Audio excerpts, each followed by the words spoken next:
Yes, I did. Yes, Anthony, I did shave. I'm pretty proud of myself. Thank you for noticing. Good afternoon. See you soon. I'm Anthony. Welcome to No Vacancy Live. That's my friend Glenn. You're watching the #1 show in hospitality.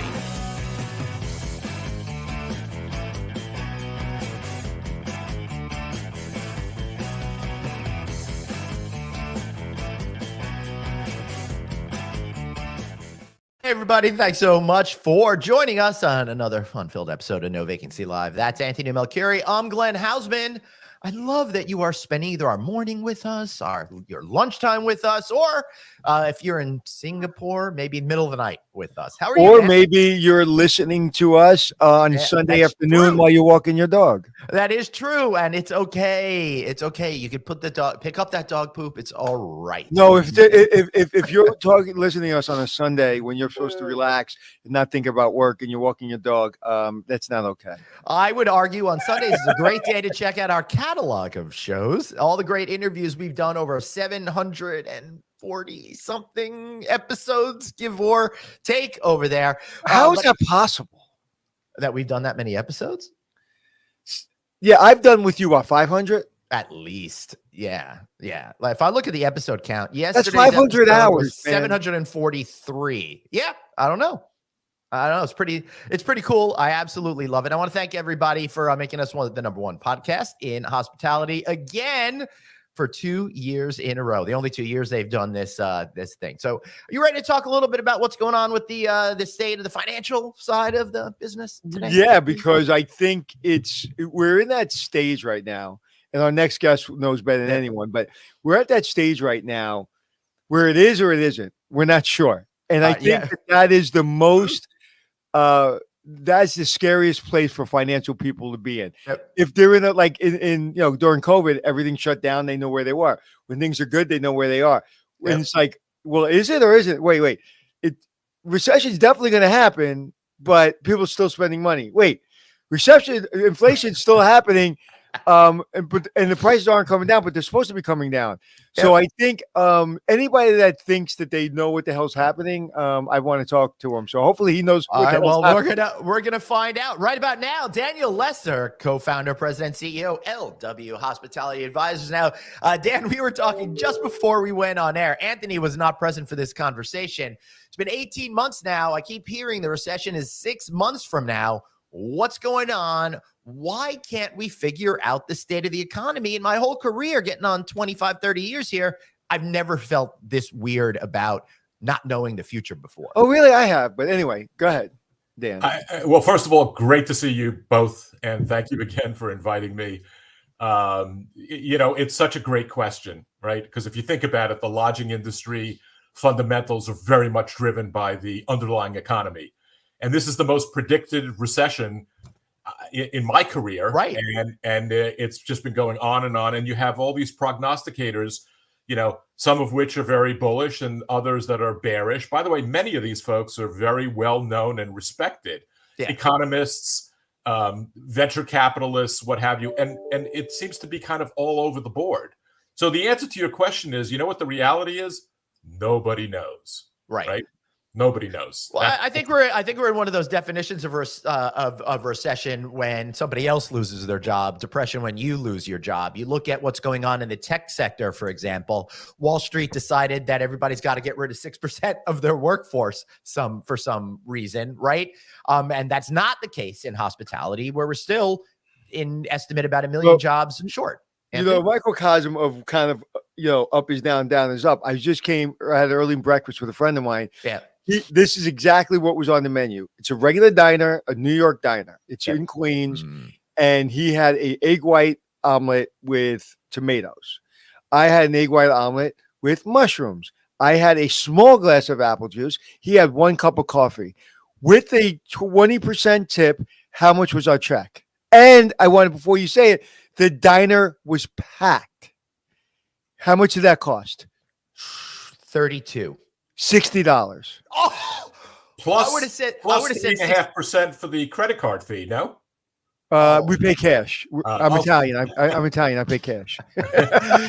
he takes a bag out of his satchel, and then just like But $60, and like when you look at the check, you're like, oh, that was a little bit more expensive. But I was like, and then I said, no, it's the wrong check, and I'm looking, I'm like, did they just charge me $22 for an egg white omelet with 2 eggs?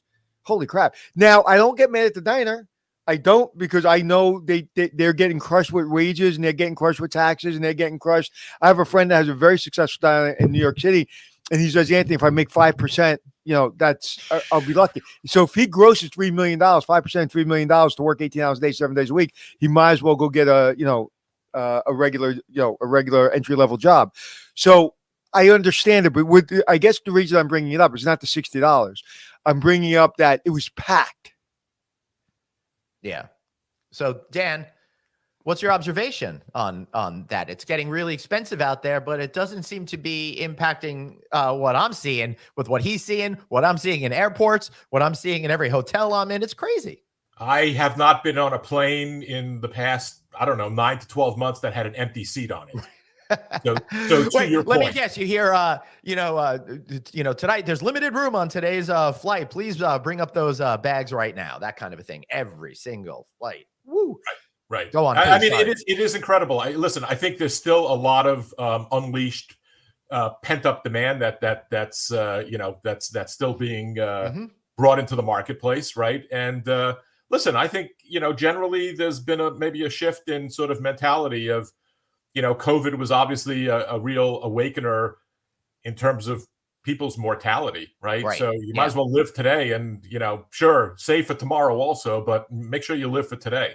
But also, do you think it has anything to do with people are working from home, so they're able to take a few more vacations, and they're able to, when they hear that there's a convention, they hear there's a meeting, they can't wait to get to the airport and run. I have a friend of mine who's a doctor, and he's now kind of thinking his next move, and he's about to go batty because he's been sitting at home for X amount of time, and he's like, I need to go. Like, I need to go because I think people, like, when they have an opportunity to travel for work, they're getting on a plane because they're sitting in their pajamas.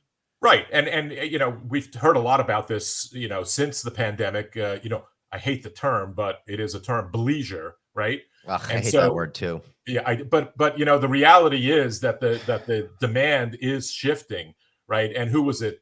Stephanie Lenartz, I think, at Marriott, who said that Thursday used to be the checkout day, and now it's the check-in day. Right, for sure. And just so phenomenon people know, Stephanie just recently moved to be the CEO of Under Armour, which is pretty incredible for her.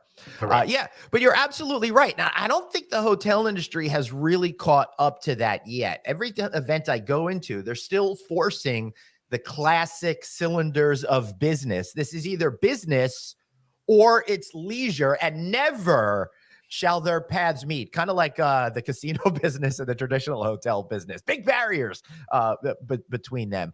I think it'd really behoove us if we started to get into that mindset where, I hate to say the word again, bleisure, where it's not just a word, but it's a way that we approach the way that we're doing sales in their hotel too. Yeah, and Anthony, to go to your point real quick, just to give you a little more, Long Island Railroad Pass could cost about $400 depending on where you go. If you're working from home and don't have to go to Manhattan anymore here from Long Island, that's a lot of money you could put into a vacation immediately. Sorry about that. No, I was just going to say there's 2 words that have been canceled off the show: behoove and bleisure, and you used it twice. I know. Yes, it'll behoove you to stop saying bleisure. Shoot, I got to take myself out. And you can go back to say, well, maybe people aren't saving money and they're just spending the money they're making.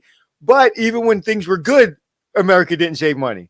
There was a couple of years ago, there was an article out there that said 60 or 70% of America couldn't come up with $1,000. That's right. So it's fascinating, and human behavior is interesting. But the person looking at LIBOR and the person looking at bringing on debt or lending for like they must be losing their mind. Like, because right now, if I go to raise money for a hotel, forget about long-term relationships. Forget about they know me. I open 35 hotels and I have $1 billion worth of assets. Just say that that's true, right? outside of those relationships, how does anybody give anybody money in this climate? So answer that, please, so I don't have to go to the Hunter conference. I'm just kidding. I'm going anyway. It's a very interesting question. There's a lot of sort of noise out there that there's no debt. That is so far from the truth. There's debt out there, right? The issue is that today you have to pay for it, right? Whereas it's not free money, which is what. But Dan, back that up again. We're trying to educate people here.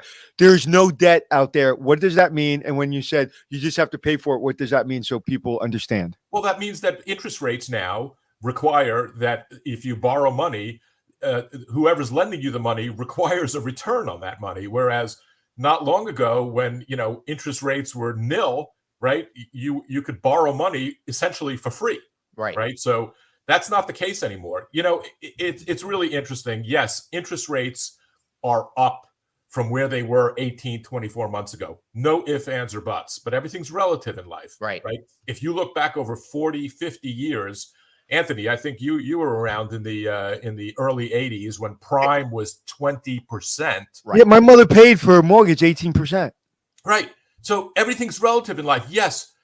Interest rates are up today. Cost of capital is up today compared to where it was. But on a long-term basis, it's really not that high. Right. But interestingly enough, Dan, when you go to our events, and by our, I mean our industry's events, the messaging that you get is interest rates are going up, as opposed to saying, wow, I can't believe we had hardly any interest over the last 10 years.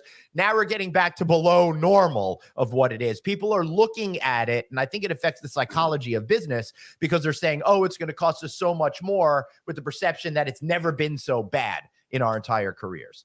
Correct. But it's important to remember that there is capital available. Debt, and on the equity side, there's an enormous amount of capital, dry powder that is still looking for yield, right? A lot of this money was raised during the pandemic in anticipation of the all the distress that was expected but never happened, right? I think now we're starting to see it, and we're going to see more and more of it. And the reality is that there is so much equity money out there that for the compelling opportunities that do bubble up, they're going to end up being bid up.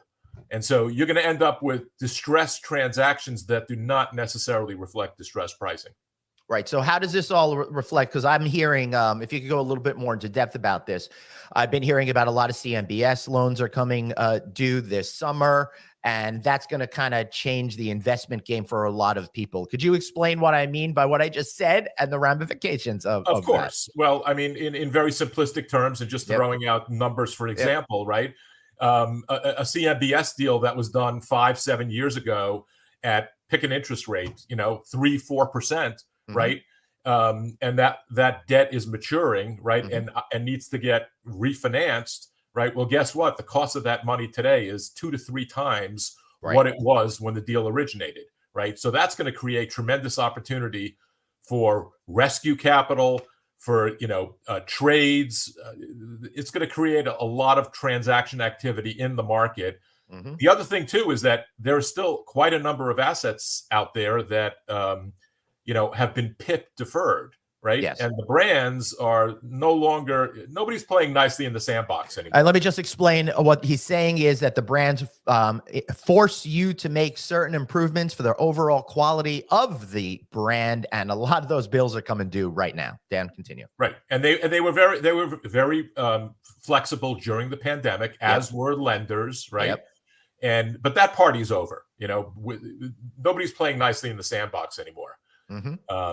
So yeah, I mean, there's going to be a lot of transaction activity because of these issues that we're discussing. What do you mean by a lot? Not a specific number of transactions, but compared to what we've seen, is it going to be 10% more, 20% more, 5,000% more? Yeah, it's hard to pin a number on it. Listen, transaction activity has slowed a bit. There's still quite a bit of it going on. Yeah. But we're starting to see it, escalate. And what's really interesting, if you look at some of the institutional grade, real true trophy type assets that are still trading and trading at very healthy numbers, whether it be the Diplomat in Miami, Yeah. right? Or the That was Four one of the biggest Seasons- transactions ever for people's reference. Yeah. the Four Seasons in Jackson Hole. Mm-hmm. Bramer bought the Four Seasons in Scottsdale, the Right. Montage in Laguna, right? Yeah. These are one of a kind assets that they're coming to market and they're selling for premium dollars. So there definitely is a little bit of a dichotomy between assets like that and then older, functionally and physically obsolete limited service hotels. So we have in our business we kind of lump everything together, and you see that in the statistics. If it says there's 83% occupancy making up a number industry wide, that's the winners, the losers, it's all the good destinations. So is that skewing the numbers that we're seeing with the overall value of transactions? If you take out choice properties, does that change the analysis behind what we're seeing in the numbers? Mathematically, of course it does. Yeah. Yes, of course it does. Yes. So it's like a big difference. So if you're operating in the select service level, you might not be reaping the profitability that you think you would have if you're looking at the overall numbers, because some of the properties are skewing to such a great degree. Yeah, I wouldn't say profitability. I would say from a value perspective. Sorry, that's what I meant. My apologies. Yeah, interesting. Anthony, you got anything? No, just listening to you two gentlemen speak, and it's riveting. I thought so. But are you finding, Dan, that we've all been in these meetings, we've all talked to these people that think they know what's going on, or are you having more realistic conversations with people saying, "Listen, I'm doing my best, but we're not sure," because in 2008 everybody thought they knew what was going on, and then they got whiplash and go, "Oh shit, we didn't know that."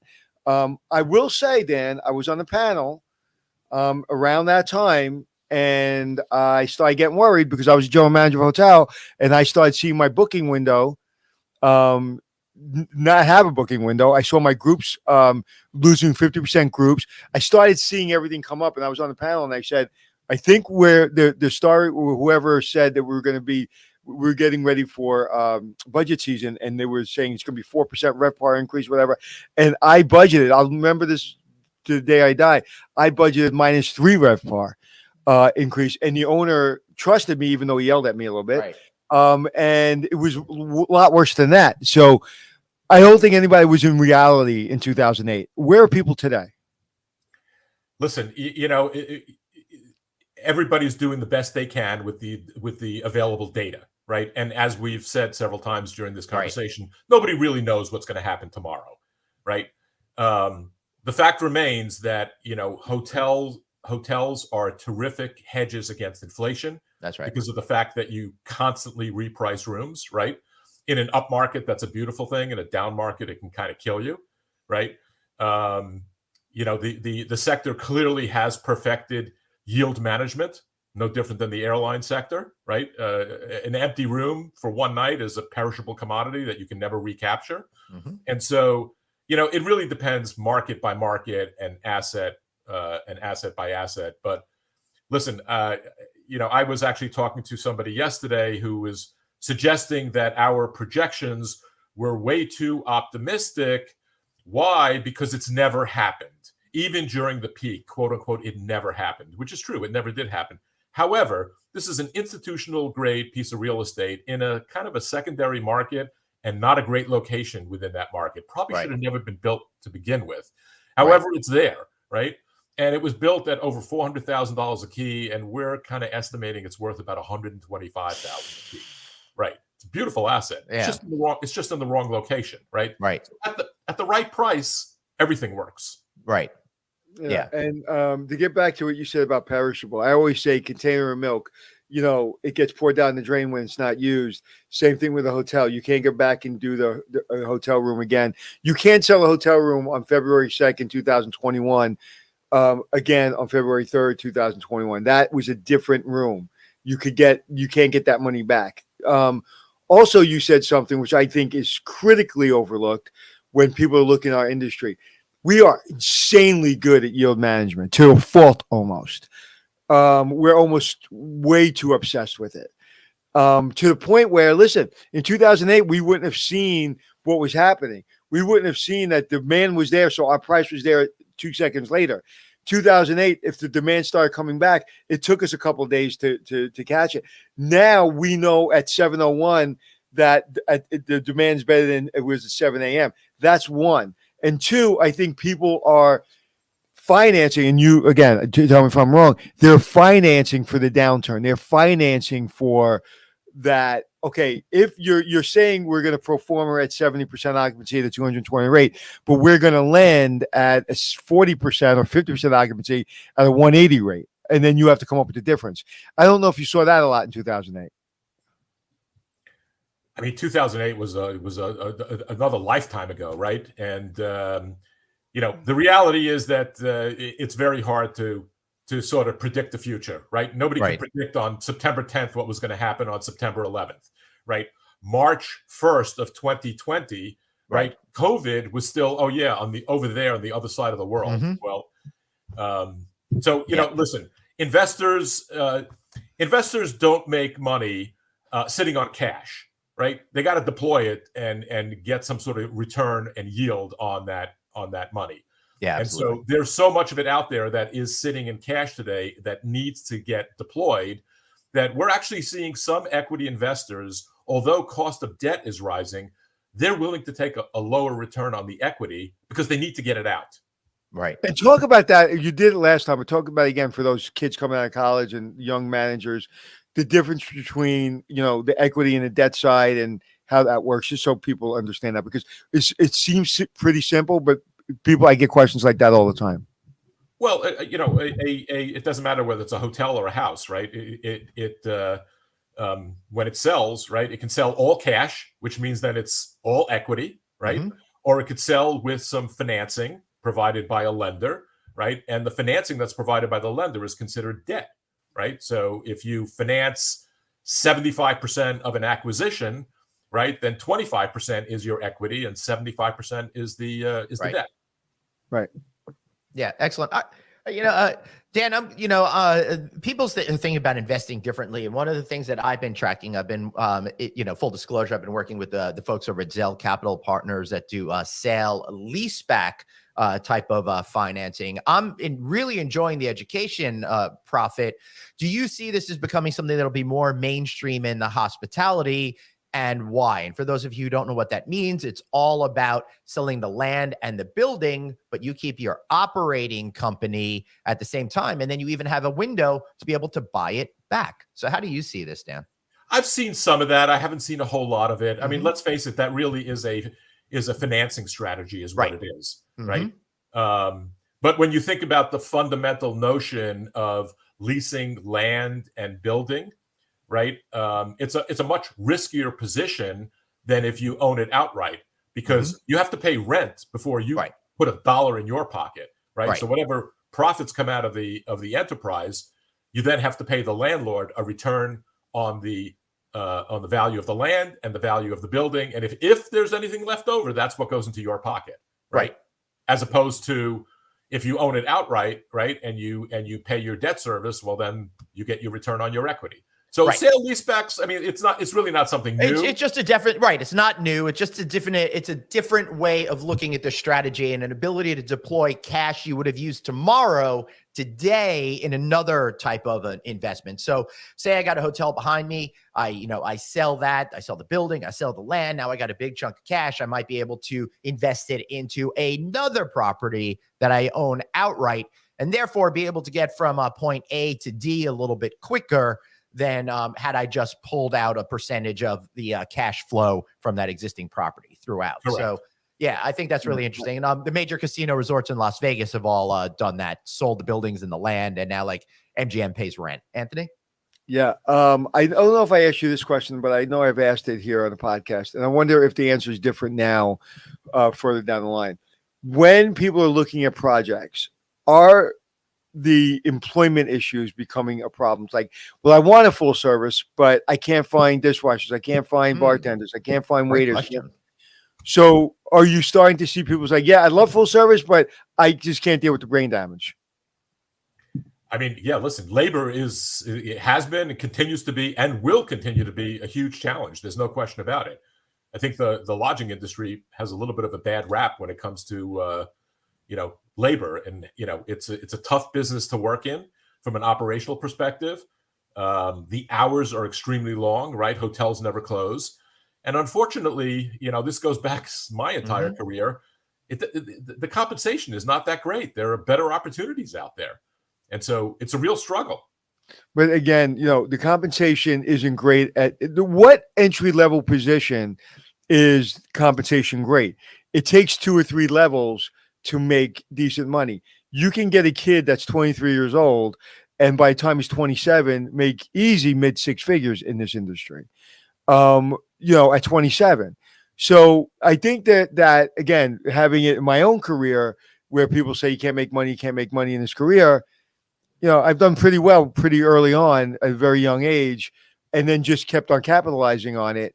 So I think that's a little bit of a fallacy that, if you work at the front desk, you're going to make $22 an hour, $25 an hour. But when you're assistant manager, you're going to make $18 an hour. No, just kidding. You're going to make a little bit more than when you're general manager. So, I'm trying to get people excited about this industry with everything I'm working on. And you have to wait. I don't disagree. But, at the beginning of our discussion here, we talked about just the high cost of living today. Yeah. Right. And in major urban markets and their surroundings, listen, when I started 40 some odd years ago, $100,000 a year was a lot of money. Right. Yeah. Don't get me wrong. It's still a lot of money. But it's not a lot of money like it was back then. Yeah. You'll be able to feed yourself, hopefully pay rent, and go on maybe one vacation for 4 days if you live in New York, if you're lucky. Or depending where you live in New York, you may not be able to pay rent. Certainly not hitting that diner that you went to this morning often, that's for sure. We split the check, so it costs us $30 each. Yeah. But the only $30. Did he pay cash? Yeah, he did. He actually did. That is something that I think about a fair amount. It's pennies, right? But pennies become nickels, dimes, and then dollars, right? I go into my local bagel store and buy a bagel for $1.50. I give them a credit card. There's a technology fee attached to it. Yeah. It's everywhere now. And I'm just wondering whether at some point there's going to be an opportunity for the lodging sector too. It's like, why should the lodging sector eat that? It's like, it's becoming an accepted notion. And they shame you into tipping because it says right there on the keyboard, it says 5 cents, whatever it is, 5%, 10%, whatever. So I just always, I use my debit card. I almost never use my credit card unless it's for business travel. I use my debit card and I use cash. It's just a habit. Yeah, listen, when you have 3 kids and a family, everything, when you get that credit card bill at the end of the month, and it's 5 digits, you're like, what the hell did I do? So no, there are young folks today who they're like, "What's cash?" I don't know. My kid, they're Venmo, and I could scream till my head blows off. My kids can't come up with $2 in cash in their pocket. I go to a drive-in to get them. I pick my daughter up. She's a school teacher. Pick her up, and she uses a credit card for a cup of coffee. Where I stopped paying for her coffee, but I was like, just pay for $2. Why? What should I do that? I have it on my card. Yeah, it's listen, where was I in Vegas? I couldn't pay with my credit. I couldn't pay with cash. The Resorts World is all credit card. There's no cash. Wow. I went to a gift shop and the lady looked at me like I was trying to rob the place. She goes, "What's that?" I go, "It's cash." She goes, "I don't know what that is." I thought that all businesses were required to take cash. I mean, it's really strange that you can say you can only take credit cards. I think that's a little weird, and I'm for the cash society. I want to keep it that way. Well, I will tell you, in running a hotel, when I got no cash, I got less problems. Yeah, of course. Who's going to the bank? Who's going to count the banks? Who's going to do this? Who's going to inventory the cash? It's a nightmare. So especially in casino, in most environments, if you can go cashless, it just prevents having to have more labor. Right. This is a little on the side, but psychologically it's very different because I send invoices electronically. I get paid with electronic funds transfers. I then pay my bills electronically. It's like money isn't money anymore. It's just this weird number on a screen. I will tell you something, and you both of you may know this, Glenn. Yeah. So I was doing somebody a favor, and I was doing a speaking gig for a brand, and it was very close, and it was easy, and I just gave them a relatively good price for what I normally charge to speak. And all of a sudden, I get an envelope. Like my assistant handles everything, so I don't know if we were paid or not paid, but typically we're paid before I get on the plane. But I didn't ask. I didn't know. And all of a sudden at the end, I get an envelope. Like, Glenn, I told you the story, right? I get an envelope. And again, my mom ran numbers for the mob, so I know what an envelope of cash feels like. So I was just like, is this what I think it is? And he goes, put it in your pocket. So I go out to my room or the bathroom, or whatever, and I opened it up, and it was all cash. And I was like, I've never received a payment in the thousands of dollars in cash in an envelope.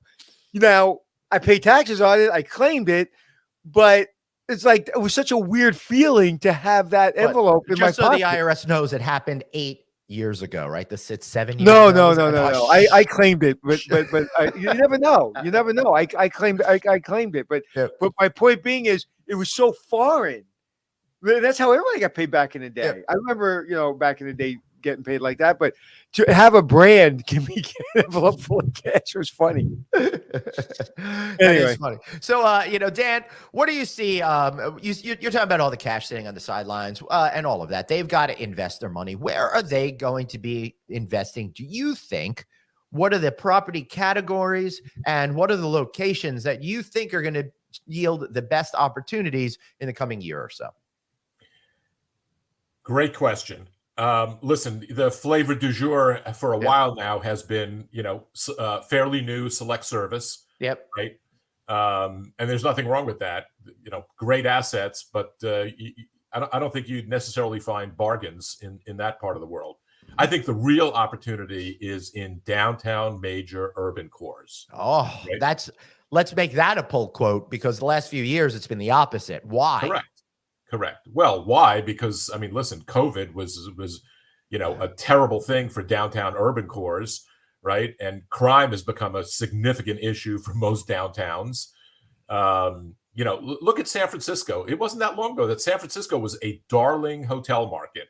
Today, it's definitely perceived as a dog. And you know what? It is a dog. Mm-hmm. But in my mind, San Francisco's been around for a long time. New York's been around for a long time. Right. And we've been around long enough to know that these urban environments have ups and downs. Hey, right? man, I remember going to the city in the 70s and 80s, But my office is at 41st Street and 7th Avenue. Wow. 1 block south of 42nd Street. When I was growing up, you would not be caught in that neighborhood. Now, no, it was just filled with stores where you porn stores and places to get fake ID. Forget about porn stores and fake ID. I remember standing on to get tickets in high school for something, and there was a live sex show in the theater, and I was like, "What the hell is a live sex show?" And my friend, I never forget, my friend said, who I'm still friends with today, he goes, "I don't think that needs any interpretation." So let me just finish up here. I think the downtown urban cores are really where there are tremendous opportunities. And let's face it doesn't matter where you invest, right? The bottom line is it boils down to what is your basis in a deal? What's your economic basis in a deal? And so, I point to the Sheraton Times Square as kind of a poster child in my mind of a really interesting opportunity. Right, it's a big asset. MCR purchased it from Host. I think it was $373 million, if I can recall correctly. Which is a bargain. Well, hang on a second. On a gross basis, that's a lot of money. $373 million, and then you still have to figure out, okay, what do we do with this thing? Right. But on a per pound basis, Anthony, you're 100% right. $200,000 a key. You could not replicate that building for multiples of that amount. In Times Square. It's just north of Times Square, yes. Well, even though it's called the Sheraton. Close Times enough. Square. It's Times Square. But in my mind, that's a really interesting play, because at $200,000 a room, there can't be a whole lot of downside. Like, it's really not going to be worth a whole lot less than that, right? And there's a real opportunity to create value to reposition that asset. That hotel, it definitely needs a serious reinvention, because again, it's one of those assets that are just older and they don't necessarily at first blush meet the needs of today's consumer. Anthony? And to reopen it and to get it going, there's negotiations with the union that could cost another $300 million that people don't realize and don't think about. There was one hotel, we name nameless, that cut out a lot of their food and beverage and did a lot of job sharing. And from a perspective of loving the hotel, I wasn't in love with it, the idea. As a business person, when somebody asked me what they did and they were all upset, I was like, no, it's genius. I was like, it's genius what they did, and I can tell you off air exactly where it was and what they did. You lose a little bit, but at the end of the day, you lose a little bit with the cachet of the hotel, and you also lose top line revenue. They lost about 30% top line revenue, but they made 40% more money. So it's the way they situated their outlets, and somebody takes over the Sheraton and gets really, really forensic accounting in there and really understands how to do it. They can make a fortune in that hotel. What about the Hilton Times Square? Remember, pre-COVID, right? Sunstone had a challenge with that asset, and then they finally just sort of gave it up, right? Yep. And it was announced that that hotel was permanently closed. Right. I remember reacting right then. It's like, okay, it's closed. It's not permanently closed because it's what are you going to do? It's in Times Square. Right? It's on 42nd Street. Correct. And sure enough, New Bond Holdings bought it, right? At a quite a reduced basis, which reflects today's market, right? And they've reopened the hotel. But do they still have 5 owners and 5 different floors, like the restaurant, the bottom? Like there was so many different owners in that building was one of the problems, right? Yes. And I think the deal of deals, and maybe I'm 100% wrong, was the Mandarin Oriental. That was over $1 million a key, I believe. This is on Columbus Circle in New York. Yes, correct. Yeah, but what did it go for? It went for like $200 million or something. Yeah. So to my point, right, the downtown urban cores at the right bases is candidly where I think the opportunities are. Yep. Right. Yeah. And Chicago is another really badly beat up market. Magna Hospitality has been investing money there at, numbers that are just, you kind of scratch your head a little bit on a per pound basis, what they're paying for some of these assets. Probably not a whole lot of downside, and there's only upside opportunity. Yeah, and listen, I don't know the San Francisco market, and crime is bad if it happens to you. If it doesn't, it's not that bad, right? So I'll never say crime's not that bad anywhere. However, New York has so much resilience in it. If New York doesn't come back, and it's coming back, and it's come back, the country doesn't come back. And I don't think that's an overstatement. I think that's a truism. I think if New York City never comes back, our country never comes back. The notion of urbanization is not going away. It's been evolving for a long time, and it's going to continue to evolve, right?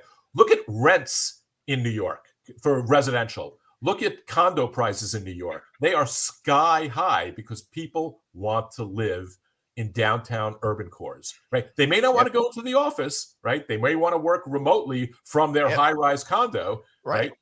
But listen, how many movies and Broadway musicals have been written about the kids leaving the small town to go to the big city? That's part of America, is going to try to get your break in a big city. If that didn't happen, there wouldn't be any waitresses or bartenders or Starbucks employees, because every one of them is somebody trying to make it, and a lot of them make it. Yeah, but they depend on those kind of jobs, the service jobs.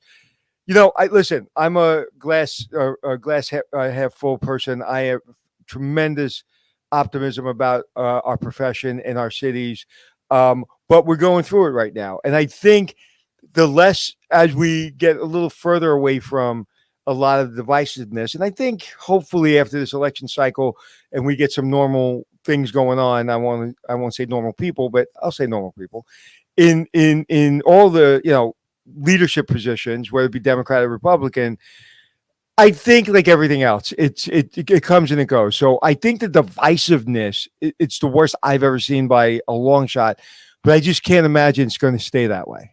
Hopefully not. And in that vein, when you look at the divisiveness that's going on in the world, right? We live on during some really dicey times, right?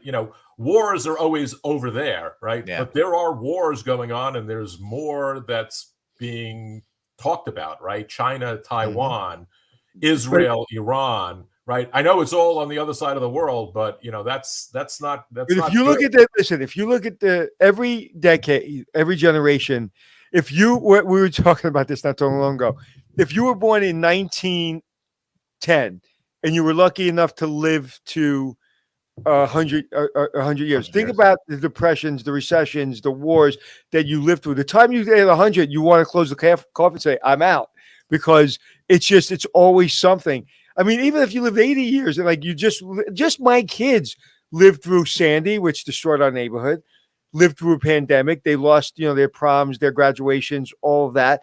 They're living on this divisiveness, and they're also worried about what you just said, China and Russia, and it's so just them in that small little 20 years opportunity, they've lived under a lot of pressure. You know what's interesting? If you think about it, right? Times really have not changed. Nope. If you go back to the early 1960s, right, when there was black and white TV, 9 channels that after 11 o'clock the TV went off, right? We had the Cuban Missile Crisis, and I vividly remember, I was really young, but I vividly remember sitting around with my family watching. There was back then news, not what we have today, Right? And the news was that we were on the verge of nuclear war with the Soviet Union, right? And it was pretty scary. Today the issue is that you have all this content and media that is and opinionated media that is nonstop in everybody's face. Yeah, it's crazy. And it makes it appear that it's more heightened threat today than it was back in the 60s. And it's all based on clickbait. How many articles have you clicked on? You're like, oh, that's interesting. And you go into the article and you go, there's nothing here. There's no, or you see an article, so-and-so died and went bankrupt and left his family. Oh, and the article's from 2017 and they just reused it because they didn't have anything to put on the front page. Right. And it's like, what? Did I just read? So I look at dates now. It's like, that's just like 2 years old. So I think that's the clickbait is what's happening. But also I'm sorry, Glenn, I didn't mean to interrupt you. We have to think, like it's coming out now on some news channels that they didn't believe 90% of the stuff that they put out there. Really? Do I really need that to be leaked to tell me that all these things that happened didn't happen? Do I really need that? I don't think so. Well, I will say one thing that the way that the world has presented us is highly skewed because today that we are alive is the safest day for all of humanity in aggregate. And I think that we lose context of that. It's much better to be a human being in 2023 than it was in 1923 by a considerable margin. Listen, you and I both just the other day went and got our old man test and and it shows things and you take medicine or whatever. Right. 50 years ago, I mean, we might be dead. Yeah. Old man's test. I'm not going to ask what that is. Go ahead. I went into a machine and they determined that I actually do have a heart. So I'm excited. By that. Right. Yeah. Yeah, I went into the same machine in different office. That's the same machine. We didn't go at the same time. It would have been cozy right. though.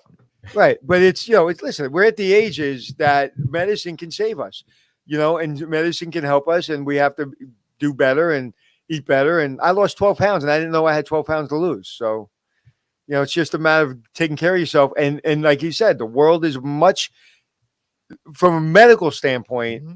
In 1907, Glenn, the age of a man was 47 years old. Yeah, it's crazy. Literally. Yeah, totally.